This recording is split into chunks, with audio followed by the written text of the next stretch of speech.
આક્ષેપ કોંગ્રેસના નેતાઓએ લગાવ્યા છે કે આ ભાજપની બી ટીમ છે. ભાજપવાળા પણ નથી લગાવતા. કોંગ્રેસના નેતાઓએ એવું લગાવ્યું છે કે ભાઈ આમ આદમી પાર્ટી એ બીજેપીની બી ટીમ છે. તો હમણાં થોડા સમય પહેલા વિધાનસભાની પેટા ચૂંટણીઓ આવી, એમની અંદર વિસાવદર અને તમામ બીજી અન્ય સીટોનું એક અમારે ગઠબંધન કોંગ્રેસ સાથે થયું કે વિસાવદર આમ આદમી પાર્ટી લડશે, અન્ય સીટોમાં કોંગ્રેસ લડશે, ત્યાં અમે ઉમેદવાર ઉભો નહીં રાખીએ. કમનસીબે વિસાવદરની સીટ છે એની ચૂંટણી ન આવી, અન્ય સીટોમાં ચૂંટણી આવી તો અમે અમારી વાત ઉપર ઉભા રહ્યા, અમે કોઈ પણ જગ્યાએ ઉમેદવાર ન ઉભો રાખ્યો. જો અમે ભાજપની બી ટીમ હોત તો વિસાવદર ચૂંટણી નહોતી આવતી તો અમે અહીંયા અમારો ઉમેદવાર ઉભો રાખી દેત, પણ નથી રાખ્યો. શું કામ? કારણ કે અમારું કમિટમેન્ટ હતું. પણ જ્યારે અત્યારે વિસાવદરની ચૂંટણી આવી અને અમારું કમિટમેન્ટ હતું કે આમ આદમી પાર્ટી, કોંગ્રેસનું પણ કમિટમેન્ટ હતું કે અહીંયા આમ આદમી પાર્ટી લડશે, અમે ઉમેદવાર નહીં ઉભો રાખીએ, તો અત્યારે અમારા આમ આદમી પાર્ટીમાંથી ત્યાં ગોપાલભાઈ ઇટાલિયાને અમે જાહેર કર્યા છે અને અમે ત્યાં ચૂંટણી લડી રહ્યા છે. તો જે જૂનું કમિટમેન્ટ હતું એ ભૂલી અને કોંગ્રેસ ત્યાં લડવા માટેની જાહેરાત કરે છે, તો હવે જનતાએ વિચારવું રહ્યું કે ભાજપની બી ટીમ કોણ છે. કે બીજેપી આખી ગોઠવણ કરી રહી છે, બીજેપી પડદા પાછળ આખી ગોઠવણ કરી રહી છે અને તમામ લોકોનું, હું તો ત્યાં સુધી કહું કે એમનું ફંડિંગ પણ બીજેપી કરશે. એટલે કે આમાં વિસાવદરમાં ભાજપની બી ટીમ કોંગ્રેસ બનશે. સીધું છે, સત્ય વાત છે, નરી આંખે દેખાય છે. ફંડિંગ પણ બીજેપી કરશે. મેં ઉપરના લેવલના નેતાઓ સાથે વાત કરી તો એમણે મને એવું કીધું કે ઉપરથી અમને ઉપરના કોંગ્રેસના નેતાઓએ ના પાડી. ઉપરના કોંગ્રેસના નેતાઓએ તમને ના પાડી તો માંગરોળમાં શું કામ ગઠબંધન કર્યું? ગારિયાધરમાં શું કામ ગઠબંધન કર્યું? અહીંયા શું કામ તમને કોંગ્રેસના નેતાઓએ ના પાડી? અહીંયા શું જનતાના પ્રશ્નો તમને નથી દેખાતા? ઇકોઝોનનો મુદ્દો કાલ સવારે આવી જશે તો તમને એનો જનતા સાથે કઈ નિસ્બત નથી? એ જ વાત વિસાવદરમાં છે. વિસાવદરમાં તમે ઉમેદવાર ઉભો રાખો, ભાજપ કદાચ જીતી જાય, જીતી જ નથી. આ લડાઈમાં જીતે તો પછી નવાઈ નહીં. તો એમને ખબર જ હતી કે ગોંડલમાં આવશે, આ લોકો ભેગા થવાના છે, હોબાળો થવાનો છે, તો પોલીસ ક્યાં હતી? શું કામ રોક્યા નહીં? કોણે કોણ સાચું કોણ ખોટું એ વાતમાં હું નથી પડતો, હું કાયદા અને વ્યવસ્થાની વાતમાં પડું છું. કોઈ નેતા, વિપક્ષનો નેતા જ્યારે કોઈ અન્ય ભાજપના નેતા આવતા હોય તો એમને ઘરની બહાર નથી નીકળવા દેતા. તો શું પોલીસને ખબર નથી કે ભાઈ એટલા લોકો ભેગા થવાના છે, અહીંયાથી ભેગા થવાના છે, આ ગામમાંથી એટલા આવવાના છે? ભેગા થઈ ગયા ત્યાં સુધી પોલીસ શું કરતી હતી? અને ભેગા થઈ ગયા પછી પણ કાચ ફૂટે, સામ સામે આ રીતની ઘટનાઓ થાય ત્યાં સુધી પોલીસ શું કરતી હતી? તો મતલબ એ છે કે આ ઘટના આખા ગુજરાતની કાયદો અને વ્યવસ્થા માટે શરમજનક ઘટના છે અને હું તો એવું કહું છું કે ગૃહમંત્રી ડૂબીને મરવું જોઈએ. આ રીતે જાહેરમાં થાય તો તમે શું કરી રહ્યા છો? પોલીસના ઇનપુટ ક્યાં ગયા? આઈબીના ઇનપુટ ક્યાં ગયા? ઇન્ચાર્જ અને કો ઇન્ચાર્જની જાહેરાત કરવામાં આવી તો એમાં તાલાલાથી પ્રવીણભાઈ રામનું નામ છે ઇન્ચાર્જ તરીકે. એટલે કે જે એ વિસ્તારમાં મજબૂત નેતા હોય એનું ઇન્ચાર્જમાં અને કો ઇન્ચાર્જમાં ત્યારબાદના નેતાઓનું નામ રાખવામાં આવ્યું. ઈસુદાનભાઈએ તો પોતાની વિધાનસભા ખંભાળિયામાં તો પોતે ઇન્ચાર્જને નીચે 10થી પણ વધુ કો ઇન્ચાર્જ રાખ્યા છે. એટલે શું આ એક 2027ની વિધાનસભા પહેલાનો એક સંકેત છે કે જે ઇન્ચાર્જ છે તે ચૂંટણી લડી શકે છે? તમે પોતે લડશો? એને સંકેત માનવો હોય તો સંકેત માની શકાય. તાલાલા લડવા માટે આમ આદમી પાર્ટી કહે તો લડશો તમે? જુઓ, ચૂંટણી પોલિટિક્સમાં આવ્યા છે, રાજનીતિમાં આવ્યા છે તો ચૂંટણી તો લડીશું. રિપીટ ના થયા યુવા પ્રમુખ તરીકે શું હતું? રિપીટ ન થવાનું કારણ, યુવા પ્રમુખ તરીકે મને પાર્ટીએ જવાબદારી આપ્યા પછી મેં પાર્ટીની અંદર મારા લેવલના તમામ એફર્ટ્સ અને મારી લેવલની તમામ જે કામગીરી છે પાર્ટી માટે મેં કરી.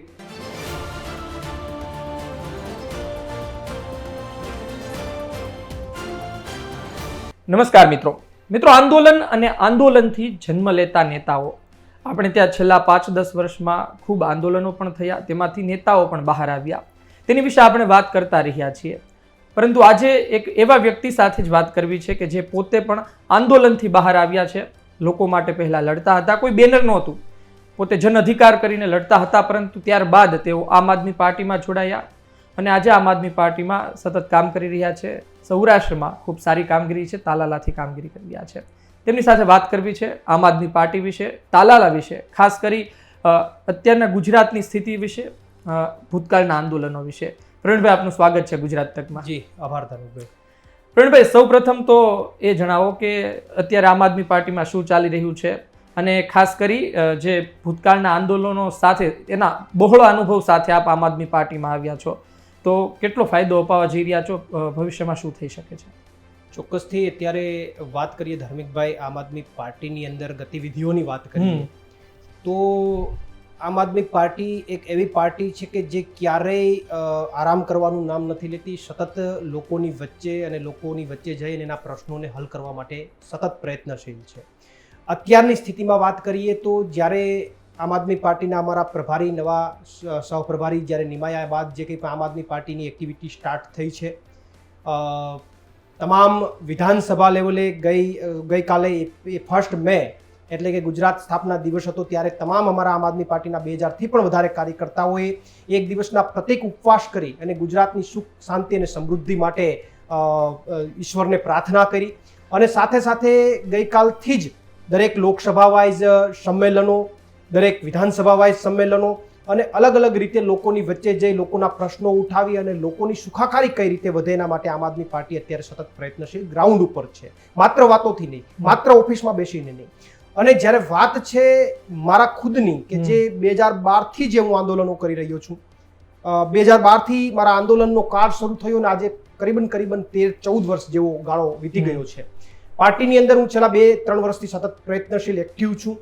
તો આંદોલનના કાળમાંથી મને જે શીખવા મળ્યું છે, મારી સાથે જે બેઝ જે લોકોને ફાયદો થયો છે આંદોલનથી, અથવા એમાંથી જે કંઈ પણ શીખો છું એ હું પાર્ટીના પ્લેટફોર્મ ઉપર ક્યાંક ને ક્યાંક એપ્લાય કરવાનો પ્રયત્ન કરું છું. સાથે સાથે પાર્ટીની જે વિચારધારા છે, એજ્યુકેશન, હેલ્થ ને જે કંઈ પણ મુદ્દાઓ છે, મુદ્દાઓને લોકો સુધી લઈ જવામાં અને લોકોમાં એક વિશ્વાસ પેદા કરવામાં કે આવનારા સમયની અંદર તમારું નેતૃત્વ અથવા તમારા પ્રશ્નોનું નિરાકરણ અન્ય લોકો પણ કરી શકે છે. વાતમાં અમે તમામ લોકો પ્રયત્નશીલ છે. પ્રવીણભાઈ, તમે જુઓ, ભૂતકાળમાં મેડિકલ માફિયાઓ હોય, આશા વર્કર બહેનોને પડતી મુશ્કેલીઓ હોય, આ સહિત ફિક્સ પગારને લઈને લડત હોય, આ લડતો આપીને ગુજરાતમાં ઘણા યુવાનોએ લડત આપી છે, ત્યારબાદ બહાર આવ્યા છે.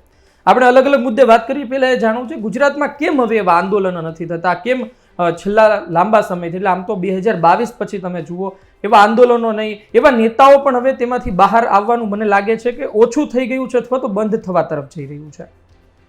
ચોક્કસથી આપે જે વાત કીધી એ ક્યાંક વાસ્તવિકતાની નજીક પણ છે. કારણ એ છે કે જે ભૂતકાળની અંદર અમે જે આંદોલનો કર્યા 2012થી સતત અત્યારે પણ અમારા આંદોલનો ચાલુ છે. અને જે યુવા વર્ગના આંદોલનની વાત હોય, અન્ય વર્ગ, ખેડૂત વર્ગની આંદોલનની વાત હોય, તો ક્યાંક ને ક્યાંક એક સમૂહ, એક વર્ગ, એક યુવા પેઢી, ખેડૂતો એ કોઈ મોરચો સંભાળે છે, લડત આપે છે, સંઘર્ષ કરે છે. પરંતુ આ તાનાશાહી ભાજપની સરકાર ક્યાંક એને દબાવી દે છે, હિટલરશાહી શાસન વાપરે છે, ક્યાંક એને તોડી મરોડી નાખે છે, એમના અવાજને દબાવી દેવાનું કામ કરે છે. એટલા માટે ઘણીવાર એવું બને છે કે જે આંદોલન એક વિશાળ સ્વરૂપ લેવાના હોય એ અટકી જાય છે. સાથે સાથે અત્યારે ગુજરાતનું યુથ હોય કે ગુજરાતની જનતા હોય, એમણે પણ મને એવું લાગે છે કે થોડાક અંશે એવું સ્વીકારી લીધું છે કે હવે કંઈ કશું થવાનું નથી, આંદોલન કરવાથી કશું થવાની નથી. વાસ્તવિક સ્થિતિ એ નથી. અવાજ ઉઠાવશો, પરિણામ 100% આવશે, પણ અવાજ તો ઉઠાવવો પડશે, ભેગા તો થવું પડશે, આંદોલન તો કરવું પડશે. પ્રવીણભાઈ, મને લાગે છે કે અલગ અલગ જિલ્લાઓમાંથી જે આપણને જોઈ રહ્યા છે, સાંભળી રહ્યા છે, એમાંથી ઘણા નેતાઓ હશે, મને લાગે કે ત્યાં એ કામ કરતા હશે, ત્યાં ગ્રાઉન્ડ પર રહેતા હશે ને ઘણી બાબતે બોલતા પણ હશે. પણ એવી તો શું પરિસ્થિતિ મારે જાણવું છે, કારણ કે તમે આટલા આંદોલનો કર્યા, તો એક આંદોલનકારી ઉપર કઈ પરિસ્થિતિનું નિર્માણ થાય, કારણ કે પૈસા પણ જોઈએ, ઘરનું ગુજરાન પણ ચલાવવાનું છે ને એમાં પછી કન્ટિન્યુ કેટલા મહિના સુધી લડત ચાલે એનું કંઈ નક્કી ના હોય. ચોક્કસથી એક આંદોલનકારી તરીકે જો વાત કરવા જઈએ તો અનેક પરિસ્થિતિઓમાંથી એને પસાર થવું પડે. એનું કારણ એ છે કે એક તો પોતે વ્યક્તિગત એમણે પોતાએ મોરચો સંભાળવાનો હોય છે, એ તમામ સ્તરે એમને મોરચો સંભાળવાનો હોય છે. સરકાર સામે બાથ ભીડવી, સરકાર સામે લડવું, અધિકારીઓ સામે બાથ ભીડવી, કોઈ પણ જાતનો ડર ન રાખવો, ગમે તેવી હિટલરશાહી શાસનમાં ગમે ત્યારે ગમે તે થઈ શકે પરિસ્થિતિમાં સતત હિંમતભેર ચાલુ રસ્તાઓ ઉપર. અને સાથે સાથે તમામ પ્રોગ્રામો અથવા તમામ જે લડતો કરે છે એના આર્થિક જે કંઈ પણ ફાઇનાન્શિયલ સ્ટ્રક્ચર્સ છે એને સંભાળવા, એ મેનેજ કરવા. સાથે સાથે આજે યુવાન વર્ગ, માની લો કે અમારા જેવા યુવાનો આંદોલન કરતા હોય છે, તો અમારે સાથે સાથે એક પેરેલલ અમારા પરિવારની જવાબદારી હોય, અમારા પોતાના ફ્યુચરની જવાબદારી હોય, તો આ બધું મેનેજ કરવું ખૂબ ડિફિકલ્ટ થતું હોય છે. તો આવી પરિસ્થિતિમાં બેમાંથી એક જ થઈ શકે, એક જ જગ્યાએ પગ મૂકી શકાય. અને અમે એક જ જગ્યાએ પગ મૂક્યો છે, 24 કલાક આંદોલન સિવાય કોઈ બીજી વાત નહીં. અને એમની અંદર જ સતત અમે રચ્યા પચ્યા રહ્યા. તો સૌથી વધારે એમને મેનેજ કરવું એ અઘરું પડે છે કે બંને ફાઇનાન્શિયલી મેનેજ કરવું આખા આંદોલનોને, અને સાથે સાથે પોતે આખી સરકારો સામે જ્યારે બાથ ભીડતા હોય છે ત્યારે પોતે આખા પ્રોગ્રામો મેનેજ કરવા. બંને દિશામાંથી એક દિશામાં ક્યાંક ને ક્યાંક એને નબળું પાછું પડે. આવી સ્થિતિમાં હું ગુજરાતની જનતાને કહેવા માંગુ છું કે કોઈ વ્યક્તિ તમારા માટે અવાજ ઉઠાવે છે, તમારા માટે સંઘર્ષ કરે છે, તો એને આર્થિકની જરૂર નથી, પણ તમે સપોર્ટ આપો, સમર્થન આપો, તમારી હાજરી આપો, તો એનું આત્મબળ વધતું હોય છે. એનો જુસ્સો વધતો હોય છે, એની તાકાત વધતી હોય છે. તો જો એની તાકાત તમે વધારશો તો આવનારા દિવસોમાં સારા વ્યક્તિઓ, સારા નેતાઓ, સારા લોકો આંદોલનમાંથી બહાર આવશે. પ્રવીણભાઈ, જો એક વાત અતિ મહત્વની છે, જ્યારે આંદોલન ચાલતું હોય ત્યારે આંદોલનમાં ઘણા લોકો હોય, એટલે મુખ્ય ટીમ તરીકે 10-15 લોકો કામ કરતા હોય, પણ ભૂતકાળના આંદોલન પછી મને લાગે છે એવા મેસેજ પણ ગયા લોકો વચ્ચે કે ભાઈ અમે બધાએ આંદોલન કર્યું પરંતુ ચહેરો તો ફક્ત આ જ વ્યક્તિ બન્યો. હું એ વાત કરી રહ્યો છું કે અત્યારના જે આંદોલન થાય ને ત્યારે કોઈ વ્યક્તિ બોલતો હોય તો ત્યારે સવાલો એ થતા હોય છે કે ભાઈ આ વ્યક્તિ ચહેરો બની જશે, આ જ વ્યક્તિ આગળ જતા નામ કમાઈ જશે, ને આ મેસેજ સાથે આંદોલનની ટીમ હોય એમાં એક ભંગાણ પડવાનું શરૂ થાય. મારે તમારી પાસે એ જાણવું છે કે તમે જ્યારે આંદોલન કરતા હતા ત્યારબાદ પણ ઘણા લોકોએ આંદોલન કર્યા, તો એ સમયે તમારી ટીમના લોકોએ તમને એક આંધળું જન સમર્થન આપ્યું, તમારી સાથે જ રહ્યા અને ખબર હતી કે ભાઈ આ જ ચહેરો છે, આજ આગળ જતા પણ ચહેરો બનશે, છતાં પણ એ તમારી સાથે જ રહ્યા. તો અત્યારની પરિસ્થિતિ, પહેલાની પરિસ્થિતિ મુજબ શું કહેશો? અને ખાસ કરી એ લોકો કે જેને એવું લાગતું હોય છે કે ભાઈ આ જ ચહેરો બનશે એટલે આંદોલન બંધ કરો અથવા તો આંદોલન રેલાઈ જશે. જો જ્યાં સુધી આંદોલનમાં તમે જે વાત કરી એ 100% સૌથી કઠિન મુદ્દો છે કે ઘણીવાર ઘણા બધા આંદોલનોમાં ચહેરાની દોડમાં આંદોલનો તૂટી જતા હોય છે. મારી સાથે વ્યક્તિગત રીતે એવું બન્યું નથી. મારી સાથે રહેલા તમામ સાથીઓએ પૂર્ણ દિલથી એવું સ્વીકાર્યું છે કે અમારા લીડર, અમારા આગેવાન અથવા જે કંઈ પણ નક્કી કરે એ પ્રવીણ રામ છે અને એને આપણે આગળ વધારવાના છે. એટલે એ બધા જ્યારથી આંદોલન શરૂ થયું ત્યારથી અત્યાર સુધી ટીલ ડેટ પહેલા દિવસથી મારી સાથે જે આંદોલનમાં જોડાયેલો તો એ આજની તારીખે મારી સાથે એમના એવા જ સંબંધો છે. એ માટે હું એ તમામને પણ અભિનંદન પાઠવું છું. પણ સાથે સાથે જે આંદોલનકારી તરીકેની પણ ફરજ એવી છે કે સામે તમારે એક વિશ્વાસ પેદા કરવો પડે છે. તમારે એક તમારી ટીમમાં વિશ્વાસ પેદા કરવો પડે છે કે હું આ જે આંદોલન કરી રહ્યો છું એનાથી કદાચ હું કોઈકનું સારું કરીશ તો મારો ફેસ મોટો થશે, નો ડાઉટ. એ એક કુદરતી પ્રક્રિયા છે. પણ હું આંદોલનનો ઉપયોગ કરી અને મારા ખીચા નહીં ભરું, આ આંદોલનનો ઉપયોગ કરીને હું મારા સ્વાર્થ માટે, મારા પોતાના માટે હું કંઈ નહીં કરું, એવો વિશ્વાસ તમારે તમારી ટીમમાં ઉભો કરવો પડે. અને જો એ કરવામાં સફળ થઈએ તો હું માનું છું કે તમારી ટીમ તમને 100% સમર્થન અને સપોર્ટ કરતી હોય છે. અને મારી જ્યારે પર્સનલ વાત કરું તો એમાં મહદઅંશે મને મારી ટીમે ખૂબ મને સારું સમર્થન આપ્યું છે. એટલે કે તમે મોટા થઈ જાઓ, તમે કોઈ એક પોલિટિકલ પછી પણ તમારે તમારી ટીમને ભૂલવાની નથી પાછી એના સંપર્ક. કારણ કે મોટી પ્રશ્ન એ સાબિત થાય છે કે જ્યારે નેતાઓ મોટા થઈ જાય છે પણ એની પાછળની જે ટીમ હતી એ પછી એની સાથે સંપર્કમાં પણ નથી હોતી. જી ચોક્કસથી એનું કારણ છે કે જ્યારે માની લો કે પ્રવીણ રામ એક ફેસ બને ગુજરાતમાં તો 100% મેં 12-13 વર્ષનો સંઘર્ષ કર્યો, મારો તમામ સમય તેમાં આપ્યો, મારા પાસે નાનું મોટું કંઈ થોડું ઘણું પણ ધન હતું એ બધું વાપરી નાખ્યું. તો એના કારણે કુદરતી પ્રક્રિયાના ભાગરૂપે મારો ફેસ મોટો બને, પણ એકલા પ્રવીણ રામથી મોટો ફેસ નથી બનતો. એના માટે અનેક લોકો, હજારો લોકોએ નાનું યોગદાન આપ્યું હોય છે. તો એ યોગદાનને જો કાયમી માટે યાદ રાખીએ અને એને તમારા દિલમાં પણ રાખીએ કે નહીં ભાઈ આ લોકોના કારણે આજે હું અહીંયા છું, તો હું એવું માનું છું કે આવનારા સમયમાં પણ એ લોકો તમને 100% વધારે સપોર્ટ કરીને આગળ લઈ જશે. એક વાત એ છે કે આપણે હવે થોડુંક આમ આદમી પાર્ટી, રાજનીતિ અને તમારી તાલાલા વિધાનસભા તમામ બાબતે ધીરે ધીરે આગળ વધી વાત કરવામાં. એક વાત એ છે કે થોડા દિવસો પહેલા ઇન્ચાર્જ અને કો ઇન્ચાર્જની જાહેરાત કરવામાં આવી, તો એમાં તાલાલાથી પ્રવીણભાઈ રામનું નામ છે ઇન્ચાર્જ તરીકે. એટલે કે જે એ વિસ્તારમાં મજબૂત નેતા હોય એનું ઇન્ચાર્જમાં અને કો ઇન્ચાર્જમાં ત્યારબાદના નેતાઓનું નામ રાખવામાં આવ્યું. ઈસુદાનભાઈએ તો પોતાની વિધાનસભા ખંભાળિયામાં તો પોતે ઇન્ચાર્જ ને નીચે 10થી પણ વધુ કો ઇન્ચાર્જ રાખ્યા છે. એટલે શું આ એક 2027ની વિધાનસભા પહેલાનો એક સંકેત છે કે જે ઇન્ચાર્જ છે તે ચૂંટણી લડી શકે છે? તમે પોતે લડશો? એને સંકેત માનવો હોય તો સંકેત માની શકાય, કે પાર્ટીની એક સિસ્ટમ માનવી હોય તો સિસ્ટમ માની શકાય. જ્યાં સુધી અત્યારે ઇન્ચાર્જ અને કો ઇન્ચાર્જ નિમવાની વાત છે એ વિધાનસભાના સંગઠનને મજબૂત કરવા માટેનું એક પ્લેટફોર્મ અને એક માધ્યમ ઊભું કરવામાં આવ્યું છે. આમની અંદર જે પાર્ટીના મહત્વના નેતાઓએ પોતાની વિસ્તારની અંદર ઇન્ચાર્જનું પદ જે નિભાવ્યું છે અથવા લીધું છે એની પાછળનું માત્ર કારણ એ છે કે અમારી મુખ્ય કોર ટીમમાં એક વાત એ નક્કી થઈ, અમારા પ્રભારી દ્વારા એક સુઝાવ આપવામાં આવ્યો કે આપણે પ્રદેશ લેવલની જવાબદારીઓ તો નિભાવીએ, ઓકે, પણ સાથે સાથે આપણે જે વિસ્તારમાં રહીએ છીએ વિસ્તારની જો જવાબદારી નિભાવીએ તો ત્યાંના બૂથને મજબૂત કરી શકીએ, ત્યાંના કાર્યકર્તામાં એક ઉત્સાહ આવે, એક જોશ આવે અને એના કારણે એ સીટની અંદર સંગઠન મજબૂત થાય. એટલે હાલ અમારો જે ધ્યેય છે એ અમારા પ્રદેશના નેતાઓએ નીચલા લેવલની પણ જવાબદારી એટલા માટે લીધી છે કે નીચલા લેવલની પરિસ્થિતિઓનો પણ અમને ખ્યાલ આવે કે નીચે ગ્રાઉન્ડ ઉપર શું થઈ રહ્યું છે, એ પરિસ્થિતિઓનો પણ તાગ મળે અને ત્યાંનું સંગઠન મજબૂત થાય. તો તાલાલા લડવા માટે આમ આદમી પાર્ટી કહે તો લડશો તમે? જુઓ, ચૂંટણી પોલિટિક્સમાં આવ્યા છે, રાજનીતિમાં આવ્યા છે, તો ચૂંટણી તો લડીશું, 110% લડીશું, અને સારા મુદ્દાઓ સાથે, લોકોના સારા કામ કરવાના પોઝિટિવ થિંક સાથે લડીશું. પણ ક્યાંથી લડીશું, ક્યારે લડીશું, એ તો સમય પ્રમાણે ખબર પડશે. કારણ કે આની પહેલાની ચૂંટણીમાં પણ આમ આદમી પાર્ટીએ મને ખૂબ આગ્રહ કર્યો હતો, પણ એ સમયે મેં પાર્ટીને આગ્રહ કર્યો હતો કે મારી જગ્યાએ હું બીજાને મૂકવા માંગુ છું. મેં સામેથી પહેલ કરીને પાર્ટીના હિત માટે મેં નિર્ણય લીધો હતો. આવનારા સમયની અંદર કોઈ પણ સીટની અંદર જ્યારે પાર્ટી કહેશે, પાર્ટી નિર્ણય લેશે, અમને યોગ્ય લાગશે, ત્યારે પૂરી તાકાતથી ચૂંટણીના મેદાનમાં ઉતરીશું અને સામેવાળાને કઈ રીતે ચૂંટણી લડાય એ બતાવીશું.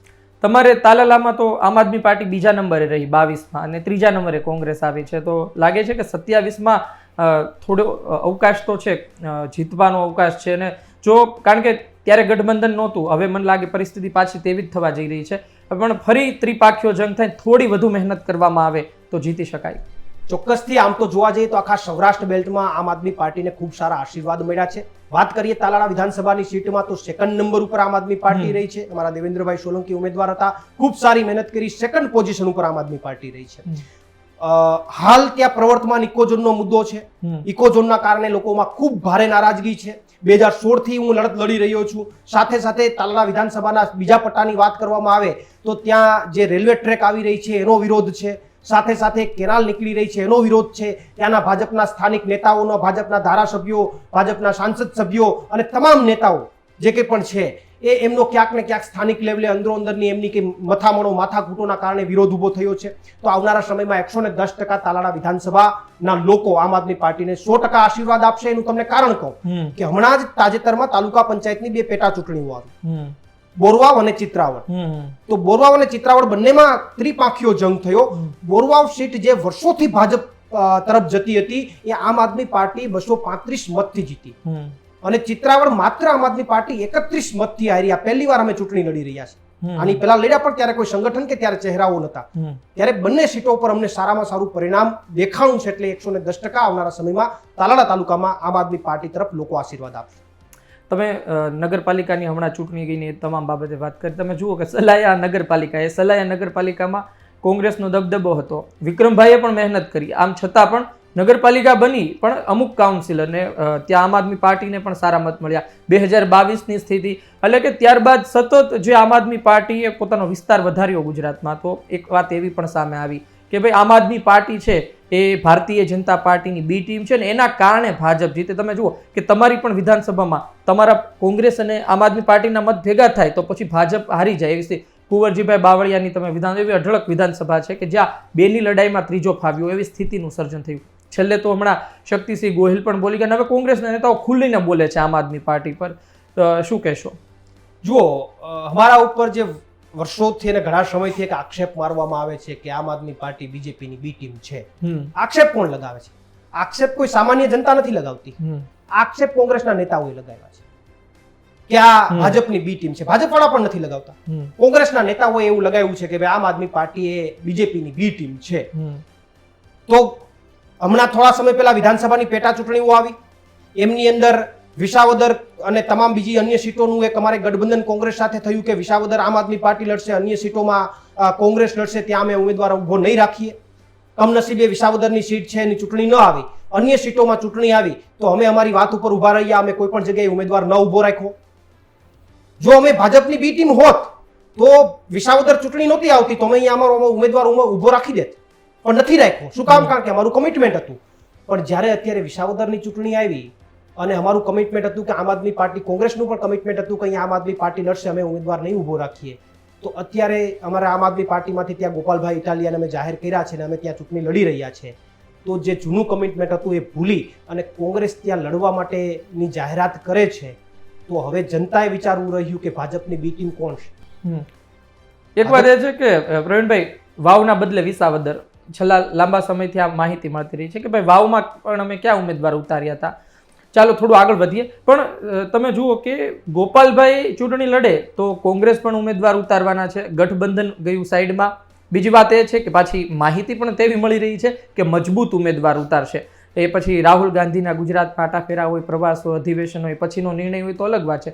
પછી શંકરસિંહ બાપુની પણ પાર્ટી વિસાવદર આવી રહી છે. ભારતીય જનતા પાર્ટી પણ કોઈ પણ નારાજ થાય તો ભલે થાય, પણ મજબૂત ઉમેદવાર મૂકવો તેનું પણ છે અત્યારે એવા સંકેત મળી રહ્યા છે. તો આવું કેમ ગોપાલભાઈ ચૂંટણી લડવા આવે તો બીજી પાર્ટીઓ પણ ઉતરે? કારણ કે આમ તો પેટા ચૂંટણી છે, આપણે વાવની પેટા ચૂંટણી પણ જોઈ હતી, કોંગ્રેસ અને ભાજપ વચ્ચે સીધી ફાઇટ થઈ હતી. આ વખતે કેમ આટલો રસપ્રદ જંગ બનવા જઈ રહ્યો છે? જુઓ, જનરલી ગોપાલભાઈ ત્યાંથી જીતીને આવે અને વિધાનસભામાં અવાજ ઉઠાવે તો એવું ગુજરાતની તમામ જનતા ઈચ્છી રહી છે. ઇવન બીજેપીના કાર્યકરો અને કોંગ્રેસના નીચેના કાર્યકરો પણ ઈચ્છી રહ્યા છે.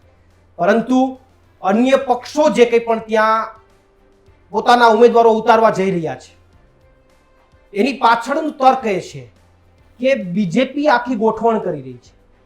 બીજેપી પડદા પાછળ આખી ગોઠવણ કરી રહી છે અને તમામ લોકોનું, હું તો ત્યાં સુધી કહું કે એમનું ફંડિંગ પણ બીજેપી કરશે. એટલે કે આમાં વિસાવદરમાં ભાજપની બી ટીમ કોંગ્રેસ બનશે. સીધું છે, સત્ય વાત છે, નરી આંખે દેખાય છે. ફંડિંગ પણ બીજેપી કરશે.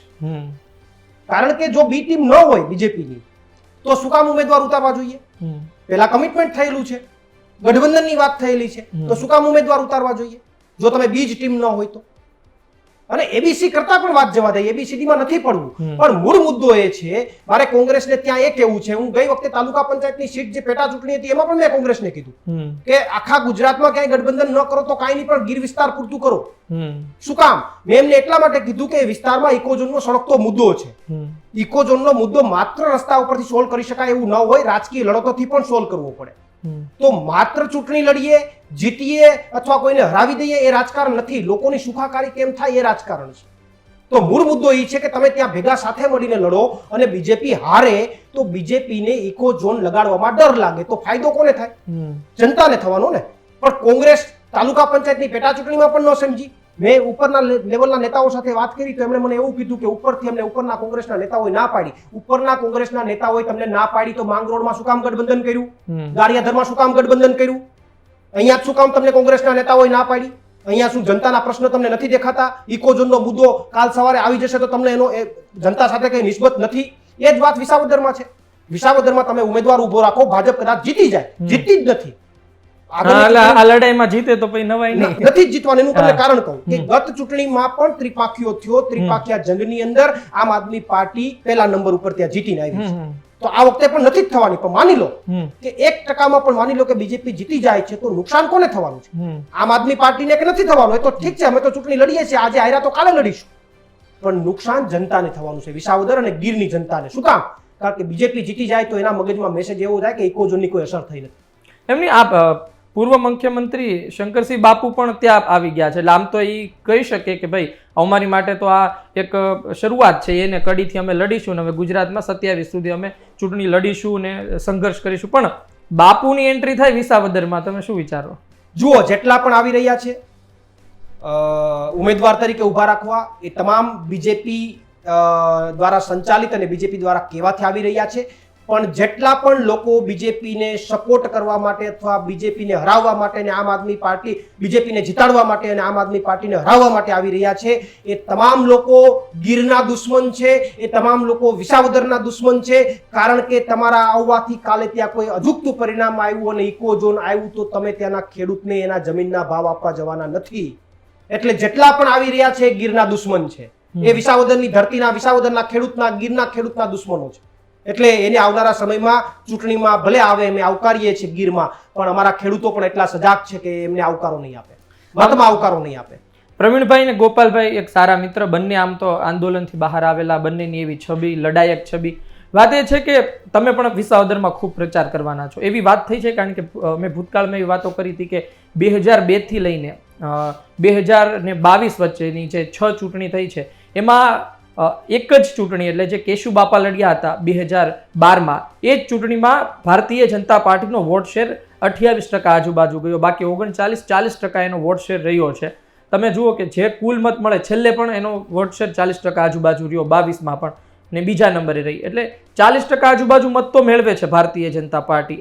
બાકીના ચાલો માનીએ કે 40% મત મેળવવામાં ફરી સફળ રહે, 22માં પણ ત્રિપાખ્યો જંગ હતો ને, તો બાકીના 60% છે. આ 60%માં 3 પાર્ટી થઈ ગઈ. ભાઈ બાપુની પાર્ટી હોય, પછી કોંગ્રેસ હોય ને એક આમ આદમી પાર્ટી હોય. એમાં હજુ અપક્ષ ને બીજા જે બેનર લઈને આવશે એ લોકો અલગ. તો આ બધા વચ્ચે ગોપાલભાઈને મત લાવવાના છે ને એમાં પણ એમને પણ 40% ઉપર મત તો લાવવા જ પડશે એ જીતવું હોય તો. તમને નહીં લાગતું કે વિસાવદરની લડાઈ થોડી વધુ રોમાંચક અને વધારે મુશ્કેલી ભરી થવા જઈ રહી છે? વિસાવદરની લડાઈ રોમાંચક 100% છે, પણ મુશ્કેલી ભરી એટલા માટે નથી કે 40% બીજેપી વોટ શેર દર વખતે જે લઈ આવવાની વાત છે એ આ વખતે નહીં થાય. એનું કારણ છે કે ગયા વખતે ગઈ ચૂંટણી વખતે ઇકોઝોનનો મુદ્દો એટલો સેન્સિટિવ નહોતો. આ વખતે ઇકોઝોનનો મુદ્દો સેન્સિટિવ છે. ઇવન ભાજપનો કાર્યકર, ભાજપનો પેજ પ્રમુખ પણ જો કમળમાં મત દાબશે તો એને ખબર છે કે મારી પ્રોપર્ટીના ભાવ 0 થઈ જશે. એટલે પોતાના પગ ઉપર કુહાડી મારીને કોઈ ભાજપને ત્યાં મત આપવા નહીં જાય. એટલે જે કે પણ 20-25 ગામડાઓ ઇકોઝોનમાં આવે છે ત્યાં બીજેપીએ શૂન્ય સમજવાનું. આમ કેટલા વિસાવદરના કેટલો વિસ્તાર આવતો હશે ઇકોઝોનમાં? 20 થી 25 ગામડાઓ જે છે એ ઇકોઝોનમાં વિસાવદરમાં આવે છે અને સાથે સાથે અન્ય આખી વિધાનસભામાં એ ભય છે કે જો અહીંયા 20-25 ગામડામાં ઇકોઝોન આવી જાય તો આવનારા 2, 5, 10 વર્ષ પછી આ બીજા ગામડામાં પણ લાગી શકે. એટલે જનરલી આખી વિધાનસભાને એનો ડર છે. એક વાત એ પણ છે, ગુજરાતમાં સતત ચાલી રહ્યું છે, મારે એ બાબતે તમને સવાલ પૂછવો છે કે કાયદો અને વ્યવસ્થાની સ્થિતિને લઈને રાજ્ય ગૃહમંત્રી હર્ષ સંઘવીને તમારા નેતા ગોપાલ ઇટાલિયા સતત પડકાર ફેંકતા રહ્યા છે કે આવો ચોરે આપણે બેસીને ચર્ચા કરીએ. પણ છેલ્લી ઘટના ગોંડલની પણ બની. ગોંડલમાં પણ પાટીદાર આગેવાનો ગયા અને ગાડીના કાચ તૂટ્યા સામે ગણેશ ગોંડલે પણ વાત કરી.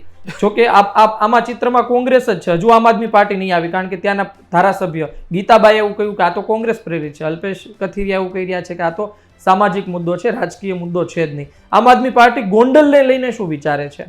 જો એમની અંદર જે એમની બીજેપીની લડાઈ છે, આંતરિક લડાઈ જે છે બીજેપીની અંદર એ ઉભરીને બહાર આવી છે.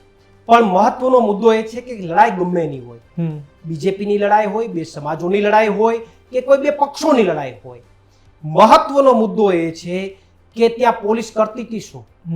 પોલીસની હાજરીમાં કાચ તૂટે, પોલીસની હાજરીમાં મજા આવે એવું વર્તન થાય અને પોલીસને ખબર પણ હતી, ઇનપુટ પણ હતી. હવે માની લો કે આજે મારા વિસ્તારમાં કોઈ નેતા આવતા હોય અને મેં ખાલી એટલું કીધું હોય કે મારે મુખ્યમંત્રીને કે મારે આ નેતાને મળવું છે ઇકોઝોન મુદ્દે, તો 2 દિવસ પહેલા મારા ઘરની આગળ આખી પોલીસની ગાડીઓ મૂકી દેવામાં આવે, મારા ગામને આખું કોર્ડન કરી દેવામાં આવે, એક વ્યક્તિને બહાર નીકળી ન દેવામાં આવે, એટલું સરકારનું તંત્ર એલર્ટ છે. તો એમને ખબર જ હતી કે ગોંડલમાં આવશે, આ લોકો ભેગા થવાના છે, હોબાળો થવાનો છે, તો પોલીસ ક્યાં હતી? શું કામ રોક્યા નહીં? કોણ સાચું કોણ ખોટું એ વાતમાં હું નથી પડતો, હું કાયદા અને વ્યવસ્થાની વાતમાં પડું છું. કોઈ નેતા, વિપક્ષનો નેતા જ્યારે કોઈ અન્ય ભાજપના નેતા આવતા હોય તો એમને ઘરની બહાર નથી નીકળવા દેતા. તો શું પોલીસને ખબર નથી કે ભાઈ એટલા લોકો ભેગા થવાના છે, અહીંયાથી ભેગા થવાના છે, આ ગામમાંથી એટલા આવવાના છે? ભેગા થઈ ગયા ત્યાં સુધી પોલીસ શું કરતી હતી? અને ભેગા થઈ ગયા પછી પણ કાચ ફૂટે, સામે આ રીતની ઘટનાઓ થાય ત્યાં સુધી પોલીસ શું કરતી હતી? તો મતલબ એ છે કે આ ઘટના આખા ગુજરાતની કાયદો અને વ્યવસ્થા માટે શરમજનક ઘટના છે અને હું તો એવું કહું છું કે ગૃહમંત્રી ડૂબીને મરવું જોઈએ. આ રીતે જાહેરમાં થાય તો તમે શું કરી રહ્યા છો? પોલીસના ઇનપુટ ક્યાં ગયા? આઈબીના ઇનપુટ ક્યાં ગયા? તમારા નેતા આવે તો બધા ઇનપુટ મળી જાય છે તમને. તો અહીંયા શું થયું? હું કોઈને સાચો ખોટો એ ઘટનામાં નથી ઠરાવતો, પણ મૂળ મુદ્દો એ છે કે કાયદો અને વ્યવસ્થાની સ્થિતિ ખરાબ થઈ રહી છે. ગોંડલમાં તમને અવકાશ બતાવી છે કે અત્યારે, જેમ કે મારો એ સવાલ એટલા માટે પૂછવાનો થાય કારણ કે કોંગ્રેસ પણ ત્યાં નથી જીતતી. હવે આ બહારથી લોકો કહેતા હોય, ગોંડલના લોકો કહેતા હોય કે ભાઈ અમારા પર અત્યાચાર કરવામાં આવે છે, બહારથી એવું કહેવામાં આવે આ તો મિર્ઝાપુર છે. હવે જેમ કે ત્યાં પાટીદાર સમાજનો આટલો મોટો વર્ગ છે તો પણ વચ્ચે પાટીદારોને ટિકિટ આપવામાં આવી, 7મા પ્રયોગ સફળ રહ્યો, પરંતુ પ્રયોગ કોંગ્રેસને સફળ ના જતા એ પણ એવા ઉમેદવારને ઉતારી રહી છે કે જાતિગત સમીકરણમાં ના હોય ને ત્યાં પાછા ઘણા ત્યાં આગેવાનો પણ છે સતત બોલતા રહ્યા છે. એટલે આમ આદમી પાર્ટીને કદાચ ચહેરાઓ પણ ત્યાં મળી શકે, તૈયાર ચહેરાઓ કે જ્યાં ત્યાં છે તે, તો આમ આદમી પાર્ટી ત્યાં ભવિષ્યમાં વિચારે છે કે કોઈ સારો ઉમેદવાર ઉતારીને જંગી ફાઇટ આપે. ચોક્કસથી વિચારશે, કારણ કે આમ આદમી પાર્ટી તો સમગ્ર ગુજરાતની તમામ સીટોની અંદર મજબૂત ઉમેદવારને ઉતારવા માટે પ્રયત્નશીલ છે અને ગોંડલમાં પણ આવનારા દિવસોમાં મજબૂત, સારો અને લોકો માટે લોકોની સુખાકારી માટે કામ કરી શકે એના માટે ઉમેદવાર ઉતારશે. એક વાત કહું કે આ લોકસભા ચૂંટણીમાં જે તાલાલાથી જે લીડ મળી ભારતીય જનતા પાર્ટીને, રાજેશ ચુડાસમાને આટલી ઓછી લીડ મળી, એનું કારણ શું હતું? ખરા અર્થમાં ગઠબંધન આટલું મજબૂત હતું ને બંને મળીને આમ આદમી પાર્ટી અને કોંગ્રેસે મળીને ખૂબ સારું કામ કર્યું. જો જે તાલાલાની અંદર માત્ર 33 કે 35 મતોની લીડ બીજેપીને મળી, એકદમ નજીવી લીડ જેમને કહી શકાય, તો એમની અંદર ક્યાંક ને ક્યાંક વિસ્તારની બીજેપી પ્રત્યેની નારાજગી અને સાથે સાથે વિપક્ષ પ્રત્યે જે કે પણ લોકોએ સક્રિયતાથી કામ કર્યું એમની પ્રત્યેની લોકોની સજાગતા, આ બંને પરિબળોએ કામ કર્યું છે. સાથે સાથે સ્થાનિક નેતાઓની નારાજગી, ભાજપના નેતાઓની નારાજગી, આ તમામ મુદ્દાઓએ તાલાળાની વિધાનસભા ઉપર કામ કર્યું છે. તો એક વાત તો પ્રવીણભાઈ સાબિત થાય છે કે જો જે લોકસભા ચૂંટણીમાં માહોલ સર્જાયો તાલાલામાં ખાલી એવો જ માહોલ ફરી 27માં સર્જાય તો તાલાલા કાઢવી મુશ્કેલ નથી. તાલાળામાં 27માં એના કરતાં પણ સવિશેષ અને વધારે માહોલ સર્જાશે.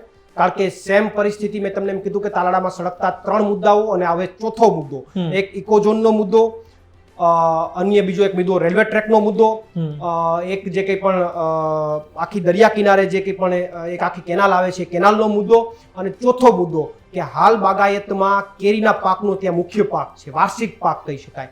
તો બાગાયતમાં આ વર્ષે એકદમ નિષ્ફળ પાક થઈ ગયો છે. 20 કે 30% જ વળતર મળવાનું છે દર વર્ષની કમ્પેરિઝનમાં. તો બાગાયત પાકમાં જે નિષ્ફળતા મળી છે એમાં સરકાર સાંભળવા અત્યારે તૈયાર નથી. સર્વે કરીને ઉપર મોકલો છે એવી વાતો છે. જો આ સર્વે મુજબ જો ત્યાંના ખેડૂતોને સહાય ન આપવામાં આવે અને આ જે પાક વીમો છે બાગાયત છે એને પાક વીમામાં સમાવવામાં ન આવે તો ત્યાંના ખેડૂતો પાયમાલ થાય એવી પરિસ્થિતિ 100% છે. એટલા માટે આ બધા મુદ્દાઓ ભેગા થયા છે એટલે લોકો ત્યાંથી બીજેપીથી ત્રાહિમામ છે. એટલે આવનારા સમયમાં 100% ત્યાંની જનતા આમ આદમી પાર્ટી તરફ આગળ વધશે. એક વાત એ છે કે જો તમને વિસાવદરમાં એ સફળતા મળી, જેમ કે ભલે ભૂપતભાઈએ વંડી ટપી ગયા પણ હર્ષદભાઈ રીબડિયાએ વંડી ટપી હતી તો એને ત્યાંના લોકોએ જવાબ આપ્યો. અને આ વખતે મને લાગે ભૂપતભાઈને ટિકિટ દેતા પહેલા એટલે જ ભાજપ હજુ વિચારી રહી છે. તાલાલામાં પણ સ્થિતિનું સર્જન, તાલાલામાં શું લોકો એ બાબતે વિચારે કે કોઈ વંડી ટપે, કોઈ નેતા પક્ષ પલટો કરે તો એને બતાવી દેવું છે, એવા ટણીવાળા લોકો છે ત્યાં? તાલાળાની પરિસ્થિતિ અને તાલાળાની જે રાજકીય પરિસ્થિતિ જે ગ્રાઉન્ડ ઉપરની છે એમાં પણ વિશેષ કોઈ માની લો કે પક્ષ પલટો કરે છે તો નારાજગીનો સૂર તો ઊભો થાય જ છે. પણ જે ગત વિધાનસભાની અંદર કોંગ્રેસ આપનું ગઠબંધન નહોતું, બંને પક્ષો અલગ અલગ લડતા હતા, એના કારણે ત્યાં બીજેપી ફાવ્યું. જો એવું ન થયું હોત તો ત્યાં બીજેપી જીતવા માટે શક્ય નહોતી. સાથે સાથે બીજેપીએ છેલ્લા દિવસે ઘણા બધા ગામની અંદર ખોટું મતદાન કરાયું, દાદાગીરીથી મતદાન કરાયું, બોગસ મતદાન કરાયું. એ પરિબળો તંત્રને સાથે રાખીને આ રીતના જે કામો કર્યા, આ બધા પરિબળોના કારણે ત્યાં બીજેપી જીતવા માટે સક્ષમ થઈ. પરંતુ જો કોંગ્રેસ અને આમ આદમી પાર્ટી બેના મત ભેગા કરી દો તો બીજેપી કરતા મતોનો સરવાળો વધી જાય છે. એટલે બીજેપી ત્યાં તાલાળાની સીટ પણ કોઈ જો સીટ બદલે તો એમાં નારાજગી 110% છે. આ તો ત્રિપાંખીયો જંગ થયો એના કારણે બીજેપી ત્યાં ફાવી ગયું છે. તમે યુવા પ્રમુખ હતા આમ આદમી પાર્ટીના, આજે નથી, શું પરિસ્થિતિ રહી? કારણ કે એક સમય એવો હતો કે લોકો કહેતા હતા કે ભાઈ હજુ એક વ્યક્તિને કમાન આપવામાં આવે, કન્ટિન્યુ સંભાળે તો આમ આદમી પાર્ટી ખાસ કરી યુવાનોમાં થોડું વધુ મજબૂત થઈ શકે છે. અને એવા આંદોલન પણ 2-4 થાય ગુજરાતમાં ને એની સારી લીડરશિપ મળે, માર્ગદર્શન મળે તો પછી સીધો ફાયદો થઈ શકે છે. રિપીટ ના થયા યુવા પ્રમુખ તરીકે શું હતું?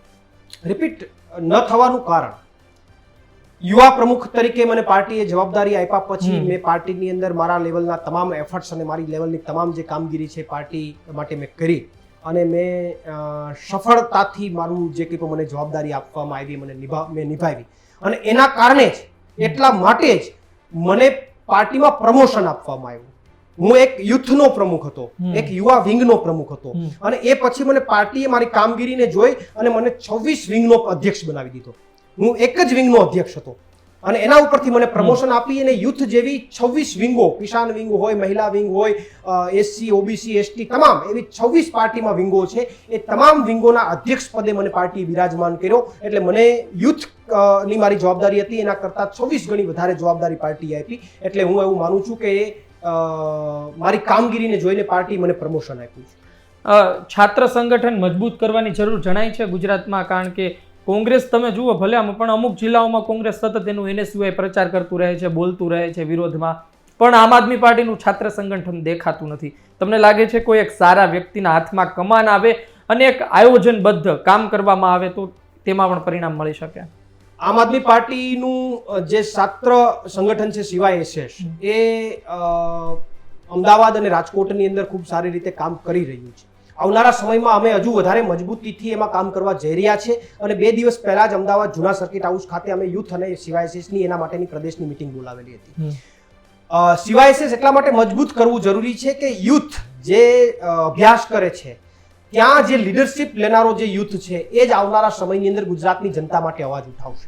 ત્યાંથી જ નેતૃત્વ ઊભું થાય છે. અમે પણ એના જ ભાગ છીએ. તો CYSS જે છે એને વધારે મજબૂત કરવામાં આવશે. સૌથી ખરાબ પરિસ્થિતિ આ સરકારની એ રહી છે કે એણે જે સેનેટના ઇલેક્શનો હતા એ બંધ કરી અને ત્યાંના નેતૃત્વને, યુથના નેતૃત્વને ખતમ કરવાનું કામ કર્યું છે. કારણ કે નેતૃત્વ ઊભું થાય તો અવાજ ઉઠાવે તો સરકારને વાંધો આવે. એટલે સરકારે ખૂબ જાણી જોઈ અને સેનેટના ઇલેક્શનો જે થતા હતા એ બધા બંધ કર્યા છે. એના માટે પણ અમે પ્રયત્નશીલ થશું કે ઇલેક્શનો પણ ફરીથી થાય અને સાથે સાથે CYSS ની અમારી ટીમ છે આખા ગુજરાત લેવલે મજબૂત બને. એના માટે ખૂબ સારા એવા પ્લાનિંગ સાથે, માઇક્રો પ્લાનિંગ સાથે અમે આગળ વધી રહ્યા છીએ. છેલ્લા 1-2 સવાલ છે. એક વાત એ છે કે સૌરાષ્ટ્રમાં 2022માં આમ આદમી પાર્ટીનું પ્રદર્શન ખૂબ સારું રહ્યું. તમે આજની તારીખે જુઓ તો ધારાસભ્ય કોંગ્રેસ કરતાં પણ વધારે છે. કોંગ્રેસ પાસે અર્જુનભાઈ હતા, એ પણ વંડી ટપી ગયા. કોંગ્રેસ પાસે અરવિંદ લાડાણી હતા, એ પણ વંડી ટપી ગયા.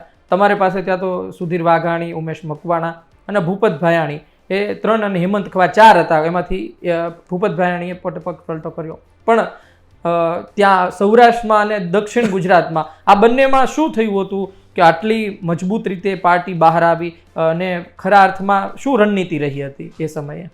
સમગ્ર ગુજરાતમાં આમ તો લોકોએ અમને આવકાર્યા એટલા માટે કહી શકાય કે 13 થી 14% મત પ્રથમ દ્રષ્ટિએ મળવા એ સૌથી મોટી રાજકીય ઘટના કહી શકાય. કારણ કે પહેલીવાર જ્યારે કોઈ પાર્ટી વિધાનસભા લડવા ઉતરે ને તો 182 ઉમેદવાર શોધવા અને એ ફોર્મ પરત ન ખેંચે, આ ટાસ્ક જ ખૂબ હાર્ડ હોય છે. અને અત્યાર સુધીના ગુજરાતના ઇતિહાસમાં કોઈ પાર્ટી, ગુજરાત ટિલ ડેટ, જ્યારથી દેશ આઝાદ થયો ત્યારથી વાત કરું છું, અત્યાર સુધીના ગુજરાતના ઇતિહાસમાં કોઈ પાર્ટી ગુજરાતમાં પહેલીવાર ચૂંટણી લડવા ઉતરી હોય, એ ઇવન બીજેપી પણ હોય કે અન્ય કોઈ પણ હોય, પહેલીવાર ચૂંટણી લડવા ઉતરે અને 13 થી 14% મત લઈ આવે એવી એક પણ પાર્ટી નથી. ઇવન એક અને માત્ર એક જ પાર્ટી ઇતિહાસમાં છે, આમ આદમી પાર્ટી છે, કે જેણે પહેલીવાર લડી અને 13 થી 14% મત લીધા ગુજરાતમાંથી. સૌરાષ્ટ્ર અને આદિવાસી બેલ્ટ અને જે કંઈ સાઉથ બેલ્ટ આખો જે છે એમની અંદર અમને ખૂબ લોકોએ સારા એવા પ્રતિસાદ આપ્યો, સારી રીતે અમને આશીર્વાદ આપ્યા. એનું કારણ એ છે કે ત્યાં સૌરાષ્ટ્ર આખો બેલ્ટ ખેડૂતોથી જોડાયેલો બેલ્ટ છે. આ સરકાર, બીજેપીના સરકારથી સૌથી વધારે ત્રસ્ત બેલ્ટ છે. આદિવાસી બેલ્ટની અંદર પણ સરકાર દ્વારા યોજનાઓ ઢગલો આપે છે, પણ પૈસા બધા નેતાઓના ખીચામાં જાય છે. આદિવાસીને ગ્રાઉન્ડ ઉપર જે મળવું જોઈએ મળતું નથી. એટલે આ તમામ ઘટનાઓમાં અમારી જે કંઈ પણ રણનીતિ હતી, અમારી જે કંઈ પણ પ્રચાર કરવાની જે કંઈ પણ પદ્ધતિ હતી, એ પદ્ધતિમાં લોકોએ અમારી વાતને સ્વીકારી. અમારા એજ્યુકેશનના મુદ્દાને સ્વીકાર્યો, અમારા હેલ્થના મુદ્દાને સ્વીકાર્યો, સામાન્ય જનતાને ટેક્સના પૈસા પરત આપવાની અમારી જે થિયરી છે એને એમને સ્વીકારી. એને એ વાતને સ્વીકારી કે નહીં ભાઈ, આ વસ્તુ અમને મફતમાં નથી આપતું, અમારા ટેક્સના પૈસા જ અમને પરત મળે છે. તો આ ઘટનાને ત્યાંના લોકોએ સારી રીતે સ્વીકારી અને એટલા માટે પ્રથમવાર લડતા હતા, સંગઠન નબળું હતું. અમારી પાસે ન તાલુકા પંચાયત ન જિલ્લા પંચાયતનો જીતેલો સભ્ય તો સાઈડમાં મૂકો, હારેલો પણ સભ્ય નહોતો, કારણ કે ચૂંટણી જ નથી અમે લડેલા ફૂલ ફ્લેજમાં. તો જીતેલો તો સાઈડમાં મૂકો, હારેલો પણ સભ્ય નહોતો.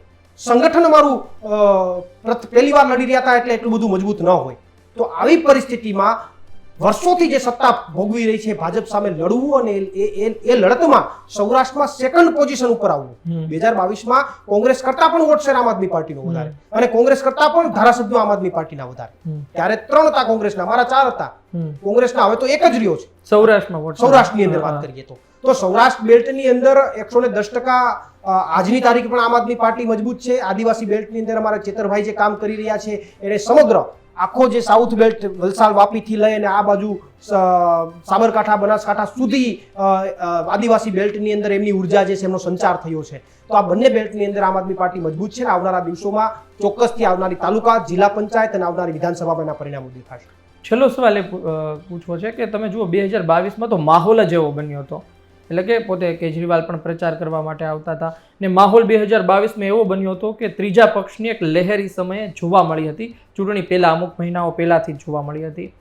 મને લાગે કે હજુ તો બહુ વહેલું છે આ કહેવું, પણ 27નો સમય છે. પણ તમે જુઓ કે દિલ્હીમાંથી આજે અરવિંદ કેજરીવાલ મુખ્યમંત્રી તરીકે દૂર થઈ ગયા છે, ધારાસભ્ય પણ નથી. આ સ્થિતિ તમને લાગે છે કે બીજા રાજ્યમાં પણ અસર પડી શકે ને એ લહેર ફરી ઊભી કરવી મુશ્કેલ છે હવે?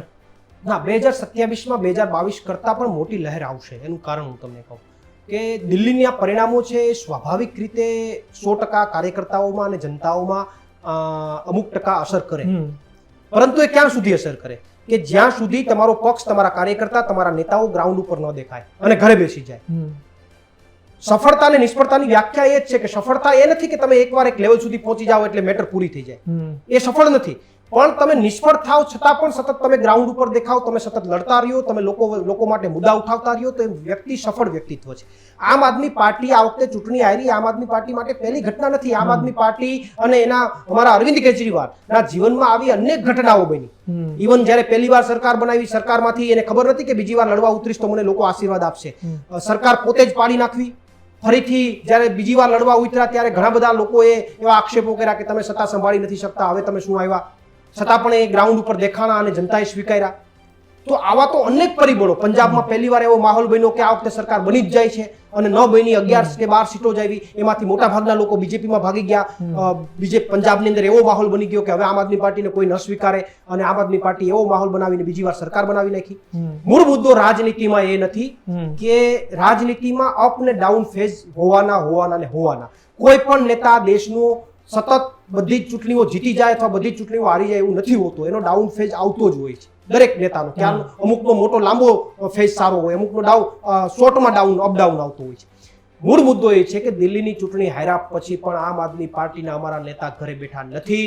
ચૂંટણી હાર્યા પછી પણ 15, 20 કે 25 દિવસની અંદર આખી ટીમ દિલ્હીની ગુજરાતમાં ઉતરી ગઈ.